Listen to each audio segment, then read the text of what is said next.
The Covina Christmas Eve Massacre, California, USA, 2008. Christmas Eve, 2008, Covina, California, a picturesque suburban town. While many families were preparing to celebrate, the Ortega family's festive gathering turned into a nightmare of unimaginable horror. What started as an evening of joy and togetherness ended in a shocking massacre that would forever stain the holiday season. The Ortega family was known for their warmth and hospitality.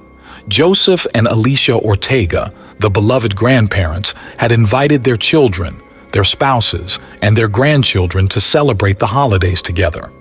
Gifts were piled high and laughter filled the air. But among the twinkling lights and holiday cheer, no one suspected that pure evil was on its way.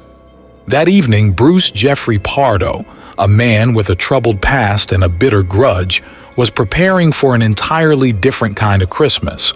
Pardo, recently divorced from Sylvia Ortega, had spiraled into hatred and despair after losing his wife, home, and financial stability. On December 24th, he decided he would settle the score with bloodshed. Dressed in a Santa Claus outfit, Pardo armed himself with a semi-automatic handgun, improvised flamethrower, and thousands of dollars in cash. Concealing his weapons in a large, wrapped package, he drove to the Ortega family home under the guise of delivering holiday cheer.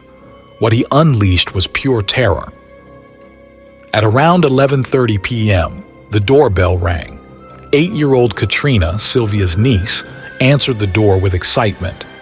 Seeing Santa Claus on the doorstep, she ran to him with open arms. But in an instant, Pardo revealed his true intent, shooting her in the face. Miraculously, Katrina survived, but the nightmare was only beginning. Pardo stormed into the home, opening fire on the family members as they scrambled for safety.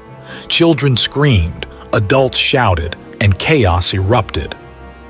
9 lives were lost that night, including Sylvia Ortega, her parents, and several siblings. Those who managed to escape described a scene of absolute carnage.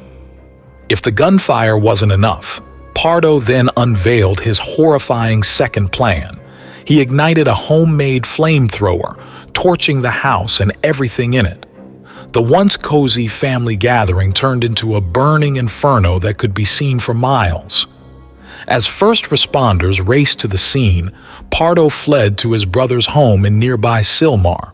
But there, his story took another dark turn. Police discovered Pardo's lifeless body hours later. He had taken his own life with a single gunshot to the head. Beside him were the remnants of his twisted plan. His Santa suit was melted to his body from the flamethrower's heat, and his getaway funds remained untouched. Investigators would later uncover the depth of Pardo's depravity. He had meticulously planned the attack for weeks, even booking a flight to Canada to suggest an alibi. But in the end, he didn't run. Perhaps even he couldn't face the horror he had unleashed. The tragedy sent shockwaves through the tight-knit Covina community and beyond. People asked themselves, how could someone commit such an atrocity? Why? While some pointed to his bitter divorce, others believed there was no rational explanation for his actions. Perhaps there never will be. For the families left behind, the wounds of that Christmas Eve have never healed.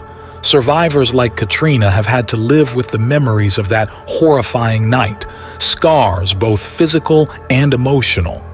The Ortega's tragedy reminds us of the fragility of life and the darkness that can hide behind even the brightest smiles. The Covina Christmas Eve massacre serves as a chilling reminder that even in seasons of love and joy, evil can strike without warning. We honor the memory of the lives lost, and we hold those survivors in our thoughts. Let this tale be a somber reflection of how quickly light can give way to darkness. Thank you for watching. If you found this story powerful, please consider subscribing for more true accounts of horror and tragedy. Stay safe and cherish your loved ones. Until next time.